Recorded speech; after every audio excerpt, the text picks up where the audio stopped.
ఓం శ్రీ సాయిరామ్. సాయి బంధువులారా, ఆత్మస్వరూపులారా, ప్రేమస్వరూపులారా, మనం శ్రీరామకృష్ణ కథామృతంలో ఉన్నాం.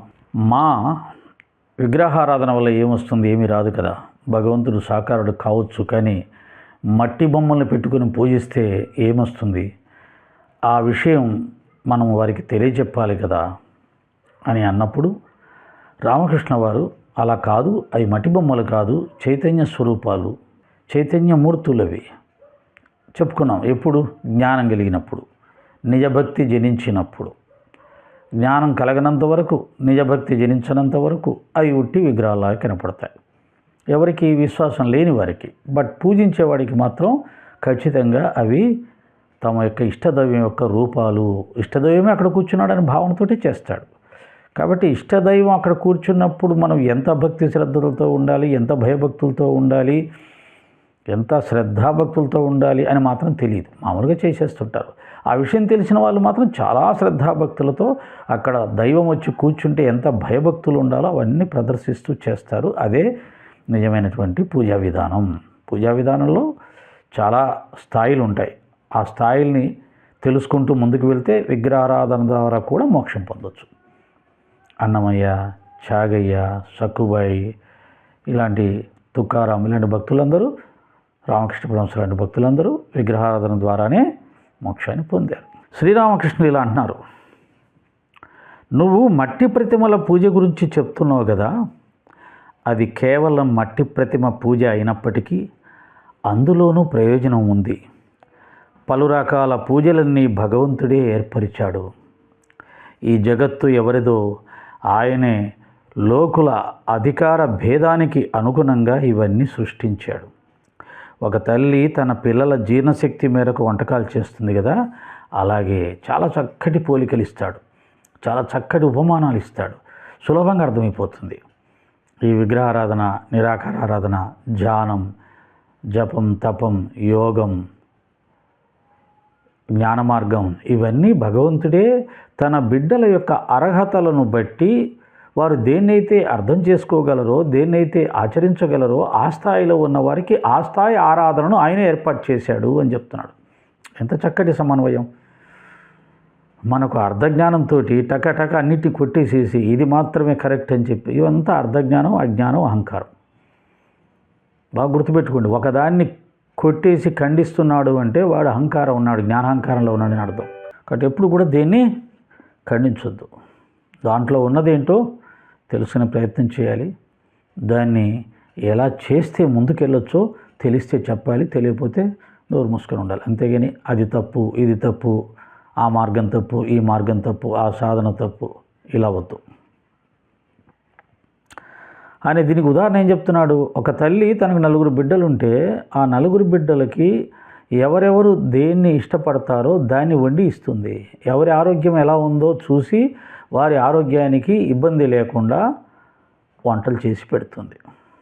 ఒకటి గ్యాస్ ప్రాబ్లం ఉందనుకో, వాడికి దానికి సంబంధించిన ఇబ్బంది పెట్టేది వండకుండా వేరే వంటలు వండుతుంది. ఒకడు ఏదైనా తిని అరిగించుకుంటాడు అనుకో, వాడికి మంచిగా బంగారంలాగా అన్నీ చేసి పెడుతుంది. అలాగా భక్తుల్లో కూడా, మనుషుల్లో కూడా వారి బుద్ధి, అవగాహన శక్తి ఒక్కొక్కరికి ఓ స్థాయిలో ఉంటుంది. వారికి అర్థం చేసుకునేటట్టుగా వారికి కూడా భగవంతుని మార్గం చూపించాలి కదా. వాడికి అర్థం కానంత మాత్రాన, అవగాహన చేసుకునే సామర్థ్యం లేనంత మాత్రాన వాడిని వదిలేస్తామా? కాబట్టి వారికి సరిపోయే ఆరాధన భగవంతుడే సృష్టించాడు అని ఎంత చక్కగా చెప్తున్నాడు. ఒక తల్లికి 5 పిల్లలు ఇంటికి చేపలను తెచ్చారు. తల్లి ఆ చేపలతో పలు రకాల వంటకాలు చేసింది. ఎవరికి ఏది నచ్చుతుందో, ఒకరికి పులావు, మరొకరికి పులుసు, ఇంకొకరికి వేపుడు కూర, మరొకరికి బజ్జీలు, ఇలా పలు రకాల వంటకాలు చేసింది. ఏది ఎవరికి ఇష్టం, ఎవరికి ఏది జీర్ణమవుతుందో అది అలా చేస్తుంది. ఇప్పుడు అర్థమైందా? ఇది పూర్ణజ్ఞానం పొందిన వాళ్ళ స్థితి. పూర్ణజ్ఞానం పొందిన వాళ్ళు చెప్పే స్థితి ఇది. వాళ్ళ దగ్గర అనుభవ జ్ఞానం ఉంటుంది, భగవంతుని అనుగ్రహం ఉంటుంది, గురువు అనుగ్రహం ఉంటుంది. కాబట్టి ఎన్ని పుస్తకాలు చదివినవాడైనా సరే, వేదాలు, ఉపనిషత్తులు, పురాణాలు అన్నీ చదివినవాడైనా సరే, అనుభవ జ్ఞానం లేనంత వరకు అతని పుస్తక పఠనం వృధా. అంటే సాధనలు చేయాలి, అనుభవ జ్ఞానం సంపాదించాలి. అప్పుడు మా అంటున్నాడు, వినయ భావంతో రామకృష్ణ పరమహంస యొక్క శక్తి నెమ్మది నెమ్మది తెలుస్తుంది. ఏం పుస్తకాలు ఏం చదవలేదు కదా, ఆయనకేం తెలుసు అనుకున్నాడు ఏం పాపం. కానీ ఆయన చెబుతున్నవి వింటున్నప్పుడు ఈయన పుస్తక జ్ఞానం మొత్తం శిరస్సు వంచి నిలబడింది. అర్థమవుతుందా అడిగాడు. అర్థమవుతుందండి. భగవంతుడి మీద మనస్సు ఎలా నగ్నమవుతుందో చెప్పండి. అప్పుడు రామకృష్ణ అంటున్నాడు, భగవన్నామ గుణ సంకీర్తనం సదా చెయ్యాలి సుమా. భగవంతుడి మీద ప్రేమ ఎలా కలుగుతుంది అంటే మార్గం చెప్తున్నాడు, సాధన చెప్తున్నాడు. అందుకనే బాబాగారు కూడా నవవిధ భక్తులు ప్రభు చేయమన్నాడు. మనం వదిలేసాం. నవవిధ భక్తులు వదిలేసేసి బాబా ఎక్కడ పుట్టాడు, బాబా ఎక్కడ పెరిగాడు, ఆయన ఎప్పుడు ఎక్కడికి వచ్చాడు, ఆయనతో పాటు ఎవరెవరు వచ్చారు, ఏది ఏ పుస్తకంలో రాశారు, ఏ పుస్తకం కరెక్టు, ఏ పుస్తకం అబద్ధం, ఏది ప్రామాణికం, ఏది అప్రామాణికం, దేంట్లో ఎక్కువ విషయాలు ఉన్నాయి, దేంట్లో తక్కువ విషయాలు ఉన్నాయి, బాబాగారు ఎప్పుడు ఎవరిని బ్రతికిచ్చారు, ఎక్కడ ఏ లీల చూపించాడు, వీటి చుట్టే తిరుగుతుంది సాయి భక్త ప్రపంచమంతా. బాబా చెప్పిన నవవేద భక్తి సాధన ఎప్పుడో వదిలేసాం. ఒకవేళ ఎక్కడ సంకీర్తన చేయమంటే చేస్తాం, ఎక్కడ 10 మంది ఉన్నప్పుడు ప్రోగ్రాంలు చేస్తాం. ఇంట్లో బాబా దగ్గర కూర్చొని ఒంటరిగా తనను తాను మర్చిపోయి తన గురువు యొక్క గొప్పతనాన్ని కీర్తించడం ఎవరైతే చేస్తారో అది సంకీర్తన సాధన. 10 మందిలో చేసేది కాదు. 10 మందిలో చేయండి, బట్ ఒంటరిగా కూడా ఏకాంతంగా కూడా గురువు యొక్క గుణ సంకీర్తనను తన్మయత్వంతో ఎవరైతే పాడుకుంటారో అది సాధన కింద పరిగణించబడుతుంది, భక్తి కింద పరిగణించబడుతుంది. బయటివన్నీ కూడా కార్యక్రమాలే. శ్రీరామకృష్ణ అంటున్నారు, భగవన్నామ గుణ సంకీర్తనం సదా చెయ్యాలి సుమా. అటుపైన సత్సంగం చూసారా, సత్సంగం అనేది చాలా చాలా ప్రాధాన్యత. గ్రంథాలలో ఉన్న సత్యాన్ని తెలుసుకునే సత్సంగం, ఇంద్రియ నిగ్రహం మనోనిగ్రహం సాధించిన మహాత్ముల సాంగత్యం పొందటం అసలైన సత్సంగం.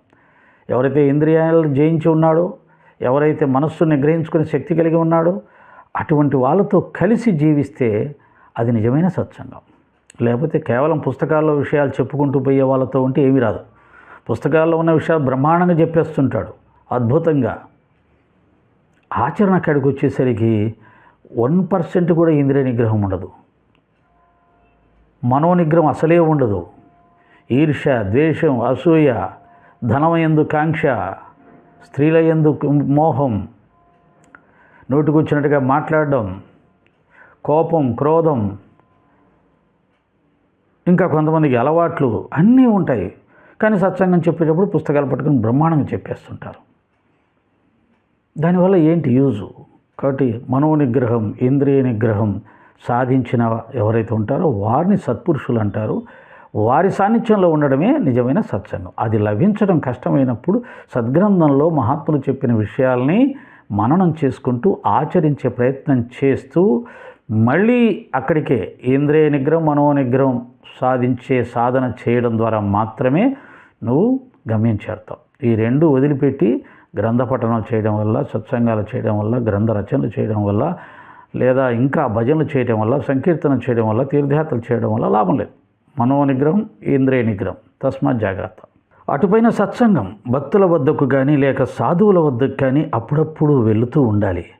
రేయింబవుళ్ళు సంసారంలోనూ విషయకర్మల్లోనే మునిగి ఉంటే మనస్సు భగవంతుడి వైపు పోజాలదు.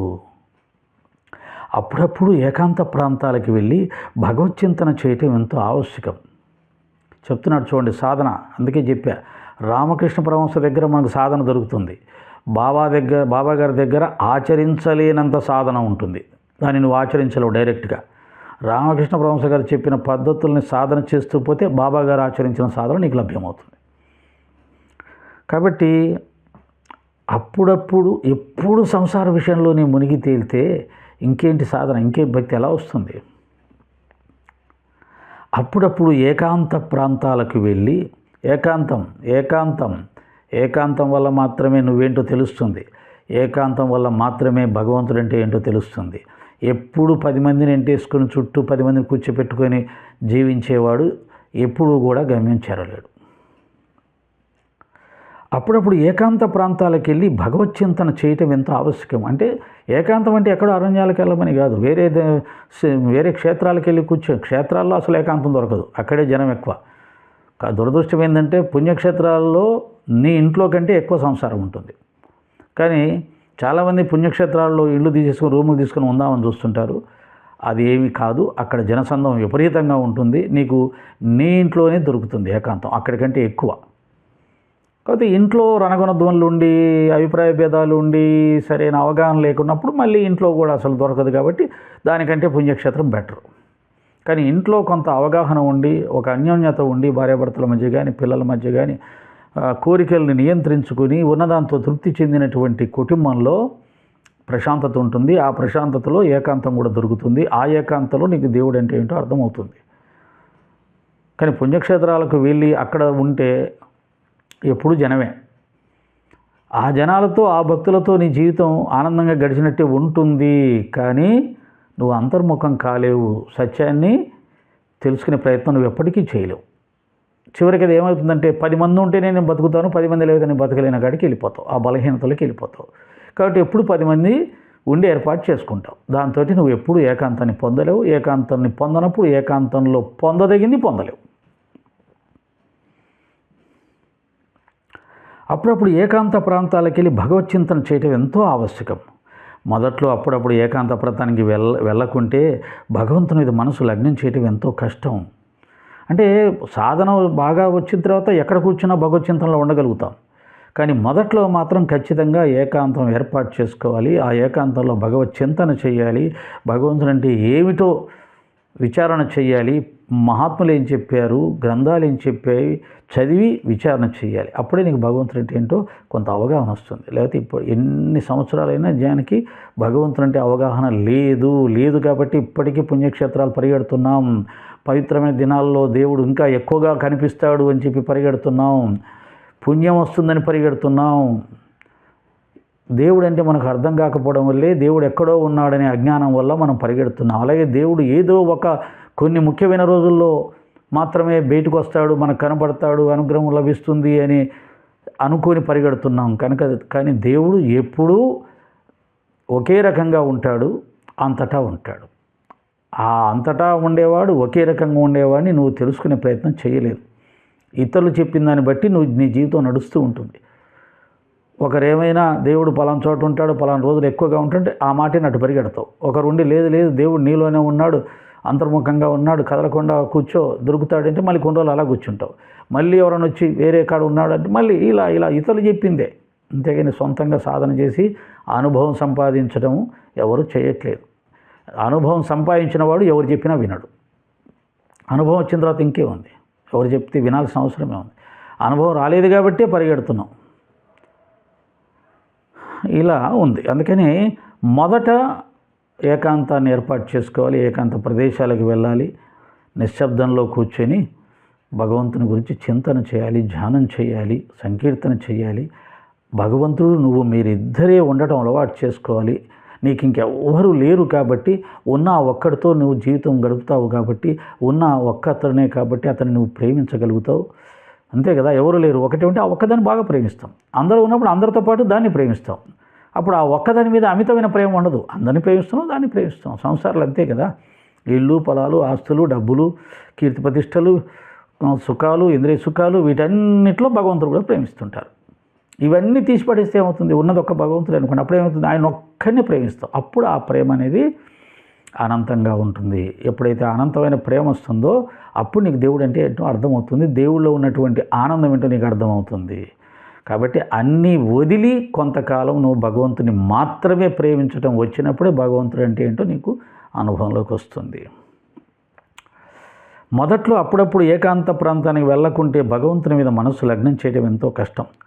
మొక్క లేతగా ఉన్నప్పుడు ఆ మొక్క చుట్టూ కంచె వేయాలి, లేకుంటే ఆవులు మేకలు దాన్ని మేసేస్తాయి. దానికి మళ్ళీ ఉదాహరణ చెప్తున్నాడు చక్కగా. మొక్క లేతగా ఉందనుకో, గాలికి కూడా పడిపోతుందేమో, కుక్క వచ్చి ఆ తగిలితే పడిపోతుంది, ఇంకా ఆవు గేదెలు వస్తే తినేస్తాయి అంతే. అదే నువ్వు కంచె కడితే ఆవు గేదె కూడా తాకలేవు. అలా మొదట్లో సాధనలు కొద్దిగా చేసేటప్పుడు ఏకాంతం, కాన్సన్ట్రేషన్, శ్రద్ధాభక్తులు ఇవన్నిటితో సాధన చేస్తే ఈ కంచెలాగా లోపట అది మొక్క బలం అవుతుంది. ఇంకా బలం అయిన తర్వాత బాగా పెద్ద చెట్టు వృక్షం అయిన తర్వాత ఏనుగు పెట్టి లాగినా పోదు. కాబట్టి నవవిధ భక్తులతో సాధన చేయాలి, ఏకాంతం ఏర్పాటు చేసుకొని సాధన చేయాలి, శ్రద్ధాభక్తులతో సాధన చేయాలి, భగవంతుని గురించి బాగా విచారించి తెలుసుకోగలగాలి, భగవంతుని ప్రేమ భక్తులతో కీర్తించగలగాలి. ఇవన్నీ ప్రపంచ సుఖాలు, కుటుంబ సుఖాలన్నింటినీ మ్యాక్సిమం దూరం చేసుకుంటూ ఈ సాధన చేయాలి. అప్పుడు నీకు దాంతో అనుబంధం ఏర్పడుతుంది, దాంట్లో ఉన్న రుచి ఏంటో తెలుస్తుంది. అప్పుడు నిన్ను దేవుడి నుంచి ఎవరు వేరు చేయలేరు. లేదు నేను అన్నీ అనుభవిస్తూ చేస్తాను అంటే అన్నీ అనుభవిస్తూ చేసేటప్పుడు భగవతత్వం అనేది నీకు అనుభవంలోకి రాదు. అలా వచ్చినట్టుగా ఉంటుంది, ఉట్టిదే. అసలు నువ్వు అన్నీ అనుభవిస్తూ ఉన్నావు, ఇవన్నీ కోరుకుంటూ ఉన్నావు, ఇంకా నువ్వు వీటికి ఇంకా ప్రాధాన్యత ఇస్తున్నావు అంటే భగవంతుని అనుభూతి నీకేం కలగలేదని అర్థం. ఎందుకంటే ఒక్కసారి అది కలిగిన తర్వాత ఇవేం ఉండవు, వాటందరికీ అవే పోతాయి. దానికి ఆ శక్తి ఉంది. కాబట్టి నువ్వు దాన్ని పొందలేదన్న నిదర్శనం ఏంటంటే నువ్వు ఇంకా అన్నిటినీ ప్రేమిస్తున్నావు, అన్నీ కావాలనుకుంటున్నావు, కామక్రోధాల్లో ఉంటున్నావు, ఈర్ష్య ద్వేషాల్లో ఉంటున్నావు, ఆస్తులు పాస్తులు కావాలనుకుంటున్నావు, డబ్బు ఉంటే కానీ బ్రతకలేని అనుకుంటున్నావు. ఇవన్నీ ఉన్నాయంటే నీకు భగవద్ అనుభూతి కాలేదు, నిదర్శనం కాలేదని అర్థం. మొక్క లేతగా ఉన్నప్పుడు ఆ మొక్క చుట్టూ కంచె వేయాలి, లేకుంటే ఆవులు మేకలు దాన్ని మేసివేస్తాయి. కాబట్టి భక్తి సాధనలు, ఆధ్యాత్మిక సాధనలు మొదట ఏకాంతం, తీవ్రత, శ్రద్ధాభక్తి, అన్నిటినీ వదలడం, ఆయన మీద మాత్రమే ఏకాగ్రతతో దృష్టి పెట్టడం, నవవిధ భక్తి సాధన చేయడం. ఏకాంతం, ఏకాగ్రత, అనన్యత, ఈ మూడు కలిపి ప్రపంచాన్ని విడిచి చేసే సాధన నిన్ను దేవుడి దగ్గరికి తీసుకెళ్తుంది, దైవానుభూతిని ఇస్తుంది. ఒక్కసారి అనుభూతి వచ్చిన వాడిని ప్రపంచం ఏమీ చేయలేదు. ఇది స్వామివారు చెప్తున్నారు. ఓకే, సాయిరామ్. జై సాయిరామ్. రామకృష్ణ పరబ్రహ్మణే నమః.